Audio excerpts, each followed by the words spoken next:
So how do astrophysicists explain where magnetic fields come from? How do they actually explain it? They don't. That's the answer.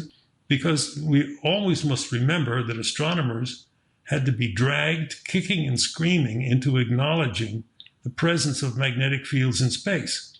His second press release says that happened about 20 or so years ago. I think that's right. Now, radio telescopes demonstrate that they're there quite clearly. But astronomers, helioastronomers, and astrophysicists, even now, refuse to go the rest of the way and accept the fact that the presence of those magnetic fields, which indeed are there, that presence requires electric currents to be present also. That's how those magnetic fields are created, by electric currents. One of the most compelling pieces of evidence for the existence of supersized Birkeland currents came from the discovery of faint superscale radio emission that connects the Coma cluster of galaxies and the Abel 1367 cluster.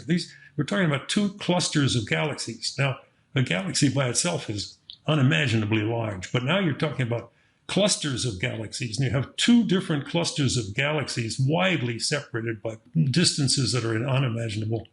And there's a tremendous current between those two galaxy clusters. And the radiation's properties indicate that magnetic field strengths correspond to a classic galactic Birkeland current of nearly, would you believe, 10 to the 19th amperes. That's 1 followed by 19 zeros. Where do these enormous magnetic fields come from? That's a good question. Where did they come from?